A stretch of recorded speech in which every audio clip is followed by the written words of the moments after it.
जिनेन्द्र वन्दे तु सर्वसिद्धे ध्रुवममलमणोभमं गतिं पत्ते वोच्छामि समय पाहुड मृणमोषुध केवली भणिदम्।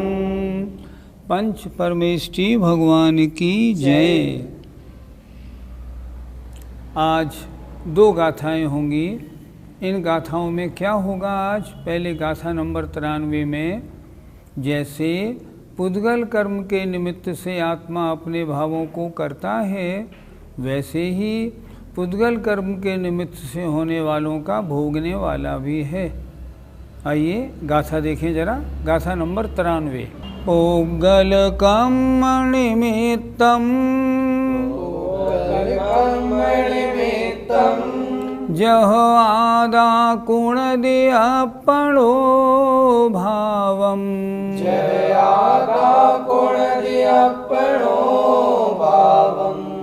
पुद्गल कर्म निमित्तम तह वेद दिया पणो भावम बोलिए। पुद्गल कर्म निमित्तम जयादा कुण दिया पणो भावम पुद्गल कर्म निमित्तम तवेद दिया पणो भावम पुद्गल कर्म निमित्तम जयादा कुण दिया पणो भावम पुद्गल कर्म निमित्तम तवेद दिया पणो भावम। शब्दार्थ पे ध्यान दीजिए। पुद्गल कर्म निमित्तम पौद्गलिक कर्म के निमित्त से, जह माने जिस प्रकार, जैसे, आदा माने आत्मा, कुणदि माने करता है, अपणो भावम अपने भावों को, अर्थात पुद्गल कर्म का उदय आया तब आत्मा ने अपने भावों में अपने भाव रूप जैसा परिणमन किया। फिर एक बार देखें।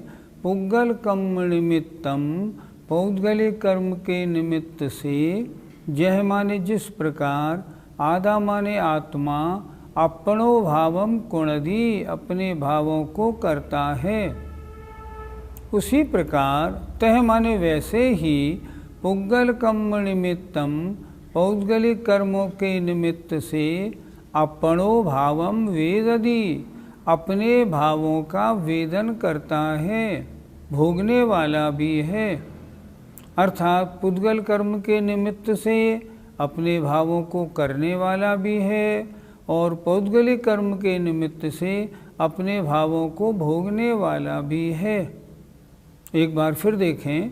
पुद्गल कर्म निमित्तम पौद्गलिक कर्म के निमित्त से, आदा माने आत्मा, अपणो माने अपने भावों को, जह माने जैसे, कुणदि माने करता है, तह माने वैसे ही पुद्गल कर्म निमित्तम पौद्गलिक कर्मों के निमित्त से, आदा अपणो भावम वेदति अपने भावों का भोगने वाला भी है।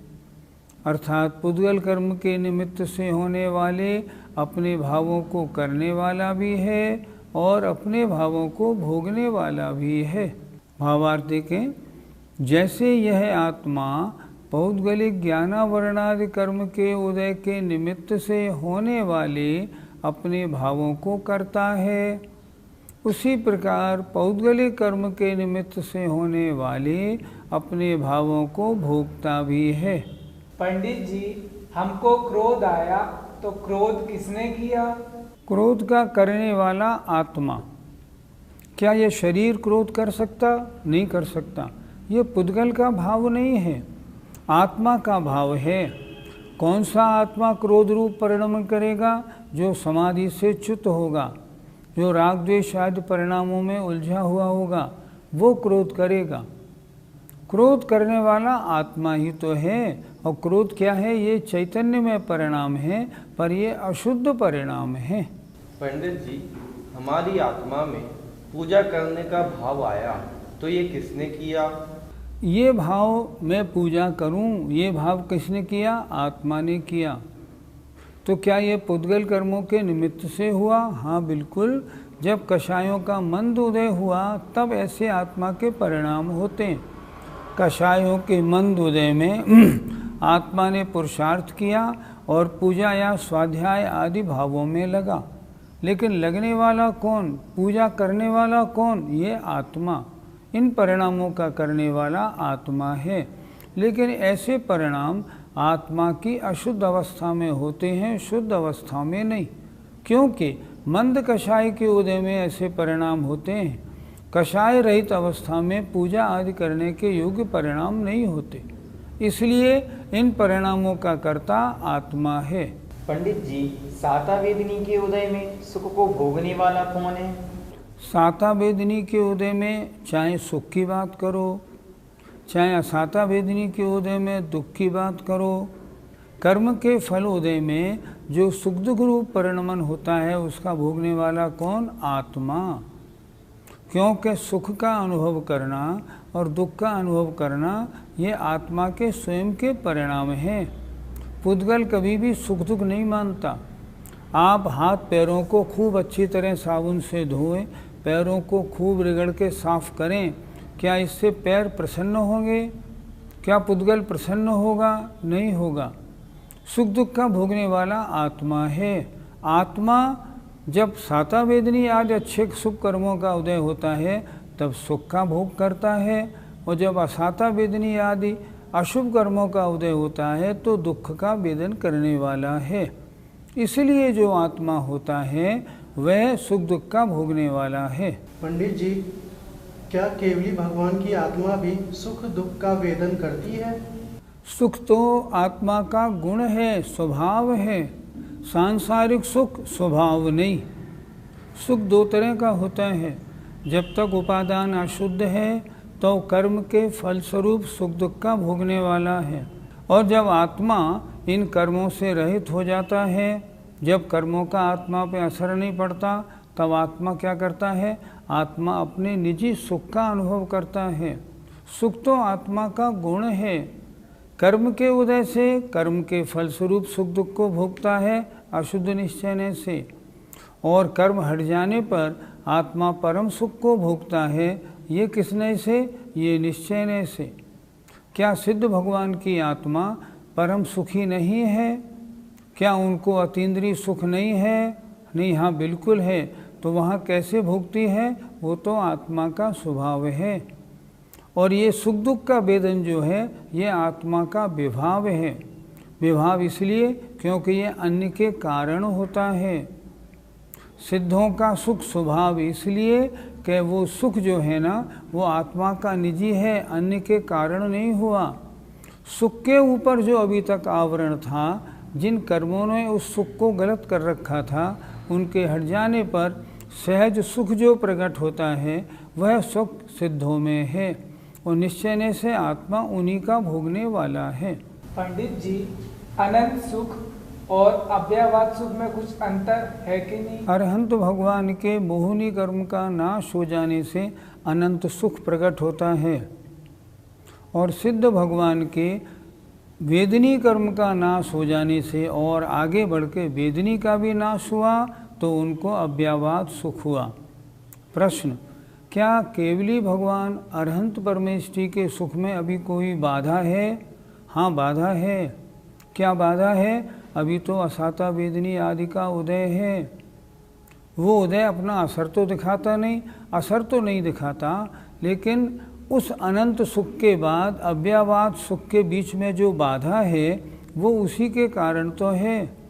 अगर ऐसा नहीं होता तो हम पूछते हैं तत्वार सूत्रकार ने केवली भगवान के 11 परिचय क्यों लिखी?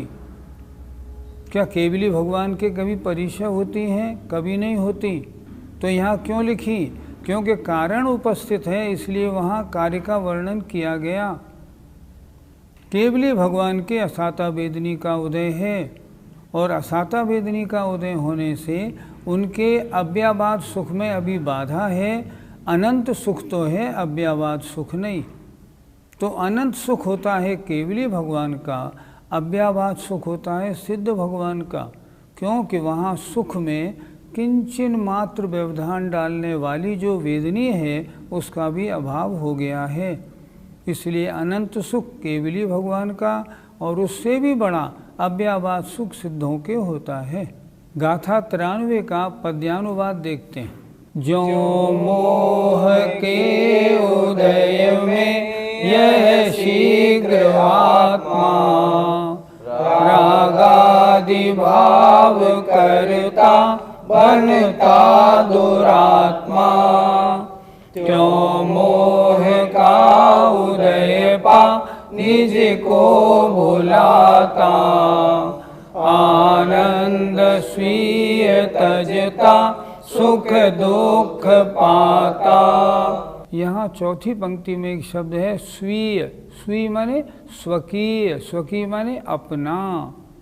क्या कह रहे हैं? जैसे मोह के उदय में यह आत्मा रागादि भाव करता है, अपने को भूल जाता है, दुरात्मा बन जाता है, उसी प्रकार मोह का उदय पा करके अपने को भुला देता है और जो अपना निजी आनंद है उसको छोड़कर सुख दुख में घूम जाता है, लवलीन हो जाता है। आइए अगली गाथा देखें।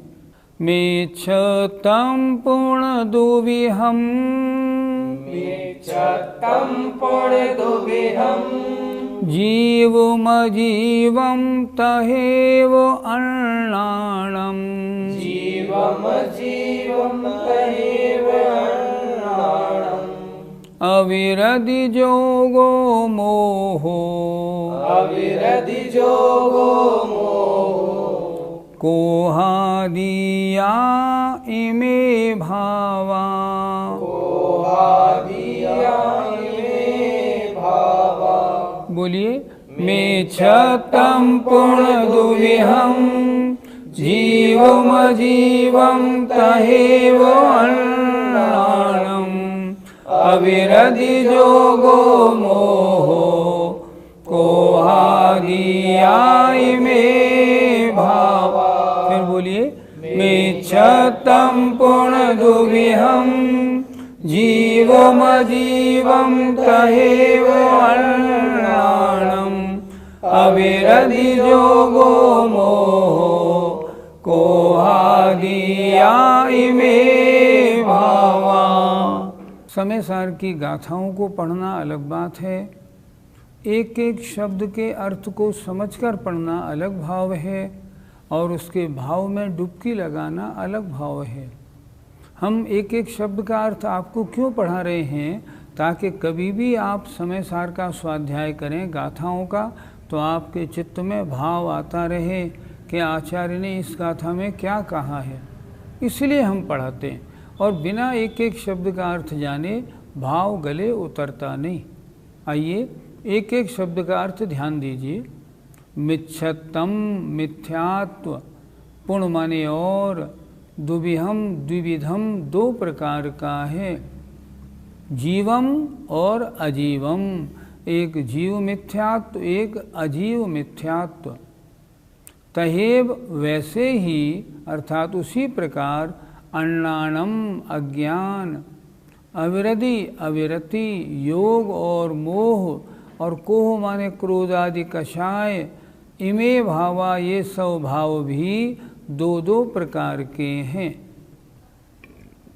आचार्य क्या कहना चाह रहे हैं? मिथ्यात्व दो प्रकार का कैसा? ध्यान दे जरा। एक तो मिथ्यात्व कर्म, वो क्या है? वो तो अजीव है, तो वो अजीव मिथ्यात्व है।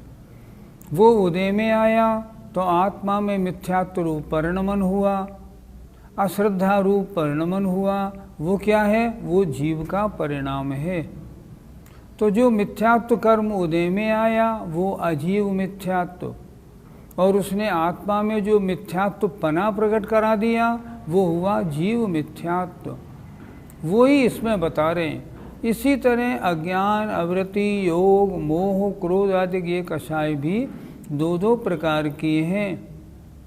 क्रोध कषाय का उदय आया तो गुस्सा आया, तो जो क्रोध कषाय उदय में आई वो अजीव क्रोध, और आत्मा में जो गुस्सा हुआ वह जीव क्रोध। इस प्रकार ये दो दो प्रकार के हैं। एक बार फिर देखिए, मिच्छतम मिथ्यात्व पूर्ण माने और दुविहम दो प्रकार का है, जीवम और अजीवम। संधि विच्छेद कर लीजिए, एक जीव मिथ्यात्व और एक अजीव मिथ्यात्व। तहेव वैसे ही उसी प्रकार अण्णानम अज्ञान भी दो प्रकार का है, एक जीव अज्ञान एक अजीव अज्ञान। अविरति योग मोह और कषाय ये भाव भी जीव और अजीव दो प्रकार के हैं। मोह अर्थात मान लो कषाय का उदय आना, मिथ्यात्व का उदय आना, ये मोह है, ये अजीव मोह है। आत्मा में जो मिथ्यात्व कषाय रूप परिणाम होना, ये जीव का मोह है, ये जीव मोह माना जाएगा। इस प्रकार ये भाव सब दो दो प्रकार के हैं। भावार्थिक है, मिथ्यात्व भाव दो प्रकार का है, एक जीव मिथ्यात्व और दूसरा अजीव मिथ्यात्व। इसी प्रकार अज्ञान अविरति मोह और क्रोध आदि कषाय भाव ये सब भी जीव और अजीव के भेद से दो दो प्रकार के होते हैं। पंडित जी, हम में जीव कषाय है या अजीव कषाय है? प्रत्येक जीव में दोनों कषाय हैं। यदि आप में अजीव कषाय नहीं होगी तो आप में जीव कषाय उत्पन्न नहीं हो सकती। आत्मा का स्वभाव कषाय रूप नहीं है। आत्मा में कषाय कब होती है? जब कषाय जो कर्म है ना, चारित्र मुनि, वो जब उदय में आता है तब आत्मा का विपरीत विभाविक परिणमन होता है। और वो किस रूप कहलाएगा? वो कहलाएगा जीव कषाय रूप। संसार में जितने भी जीव हैं 9वें 10वें गुण स्थान तक, उन सब में जीव कषाय भी है और अजीव कषाय भी है। आपको गुस्सा आया, ये जीव कषाय हुई, लेकिन जिस क्रोध कर्म के उदय से गुस्सा आई, वो जो क्रोध कर्म था ना, वो जीव क्रोध जीव कषाय है। इस तरह संसार के प्रत्येक जीव में अजीव कषाय अजीव सारे परिणाम होते हैं, तब ये वैभाविक जीव परिणाम उत्पन्न होते। पंडित जी, हम में जीव और अजीव अज्ञान कैसे माना जाएगा? आत्मा में जो ज्ञानावरण कर्म लगा हुआ है, जो आपके ज्ञान गुण को ढक रहा है, वो अजीव अज्ञान। और उसके उदय में जो आपके ज्ञान गुण पर आवरण हो रहा है, मति ज्ञान श्रुति ज्ञान आदि प्रकट हो रहे हैं, ये क्या है? ये जीव अज्ञान। ये भी तो अज्ञान रूप हैं। परम ज्ञान रूप परिणमन तो एक केवल ज्ञान का है। कुछ लोगों की मान्यता ऐसी है, मति ज्ञान श्रुति ज्ञान शुद्ध ज्ञान है। नहीं, ये शुद्ध ज्ञान नहीं, ये अशुद्ध ज्ञान है, क्योंकि ये कर्म के उदय के कारण हुए हैं। किस कर्म के उदय से मति ज्ञान हुआ? ज्ञानावरणी कर्म की जो देशघाती स्पर्धक हैं, उनके उदय से ये मति ज्ञान श्रुति ज्ञान हुए। अगर वो नहीं होते तो ये नहीं होते। तो हमारी आत्मा में जो ज्ञानावरण कर्म है वो अजीव अज्ञान है, और आत्मा में जो मति श्रुति आदि ज्ञान है ये जीव अज्ञान है। इस तरह इन सब परिणामों में जीव अजीव दोनों पने को समझ लेना चाहिए। पंडित जी, इन जीव और अजीव परिणामों से हमारा क्या नुकसान है? आत्मा में जो क्रोध हुआ वो जीव परिणाम, जीव क्रोध, और आत्मा के साथ लगा हुआ जो क्रोध नामक कर्म है वो अजीव क्रोध। अब इनसे नुकसान देखना। आत्मा में जो जीव क्रोध हुआ वो क्यों हुआ? आत्मा का स्वभाव तो है नहीं। ये हुआ अजीव क्रोध, जो चारित्र मोहिनी कर्म है क्रोध, उसके उदय होने से हुआ। चारित्र मोहिनी कर्म के कितने भेद?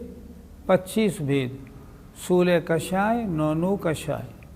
तो जब क्रोध कषाय जो अजीव है, जब वो उदय में आया, उससे क्या नुकसान हुआ? आत्मा में क्रोध रूप परिणाम हुआ। अच्छा, उससे क्या नुकसान हुआ? उससे नवीन बंध क्रोध रूप फिर हो गया और इससे अनादि संसार परंपरा रेगुलर चल रही है। कर्म के उदय में अगर हम वैसे परिणाम न करें, देखें जिनवाणी पढ़ने का लाभ सुने जरा ध्यान से। असाता वेदनी के उदय में आपके शरीर में पीड़ा हुई, मान लो फोड़ा हो गया, ठीक, फोड़े में अब दर्द हो रहा है। अगर आप समता परिणाम से सहेंगे, अपने मन को कहीं और लगाएंगे, तो नवीन असाता वेदनी का बंध नहीं होगा। ये कर्म आएंगे, फल देके झड़ जाएंगे। लेकिन अगर असाता वेदनी के उदय में आपने वेदना का अनुभव किया, पीड़ा का अनुभव किया, दुखी हुए, तो नवीन असाता वेदनी फिर बंधेगी। अगले जन्म में आपको फिर दुखी होना पड़ेगा। दुख के सहन करने के दो तरीके हैं, या तो हंस के या रो के। अब आप देख लें, अगले जन्म में आपको फिर दुखी होना है तो रो रो के दुख को भुगतिए, और अगले जन्म में आपको दुख नहीं चाहिए तो दुख आए बस उसको यूं ही समता परिणाम से उसको जाने दीजिए। मुझे अच्छी तरह याद है, जब आचार्य श्री जा रहे थे अमरकंटक, तब हारपीज हुआ था उनको, बड़ा भयंकर। मैंने उनसे पूछा था, महाराज हारपीज में कितना कष्ट होता है? आचार्य श्री ने कहा, बिच्छू सहस डसे नहीं तिसो, 1000 बिच्छू एक साथ डंक मारें उससे भी ज़्यादा पीड़ा होती है। मैंने आचार्य श्री को फिर बोला, आचार्य श्री इतनी पीड़ा थी, फिर आपने प्रवचन क्लास सब जारी क्यों रखी? उन्हें छोड़ के रेस्ट करते। आचार्य श्री ने कहा, अरे ये तो उल्टी बात बता रहे हो। दुख के समय में अगर धार्मिक कार्यों को हम छोड़ देंगे तो क्या होगा? तो दुखी दुख रूप परिणाम हो जाएंगे, उनसे तो अपना बहुत नुकसान हो जाएगा। क्या करें? दुख रूप जब परिणाम होना तब उनको धार्मिक कार्यों में, अच्छे कार्यों में लगाएं। इससे क्या होगा? वो अपना कर्म फल दे के चले जाएंगे, नवीन कर्म तो नहीं बनेगा। ये है होशियारी। हम और आप संसारी जीव सुख दुख का निमित्त पाकर बिलबिला जाते हैं, ये बहुत गलत है। मुझे बताएं, सुख दुख का उदय किसके नहीं होता? क्या भगवान पार्श्वनाथ पे उपसर्ग नहीं हुआ? क्या रामचंद्र जी जंगल में वनवास में नहीं गए? क्या सीता जी को कष्ट नहीं हुआ? क्या वादराज मुनि महाराज के जो कोढ़ था उसमें कष्ट नहीं था? था, लेकिन उन्होंने कैसे भोगा? बिल्कुल इजीली। वो उन्होंने दुख को दुख नहीं माना। इससे क्या हुआ? अगला असाता वेदनी नहीं बंधा। ये ज्ञानी की दशा है। इसलिए ज्ञानी कैसा होता है? ज्ञानी दुख में अपने परिणामों को धर्म में और ज़्यादा लगाता है, ताकि उधर उसका मन जावे ही नहीं।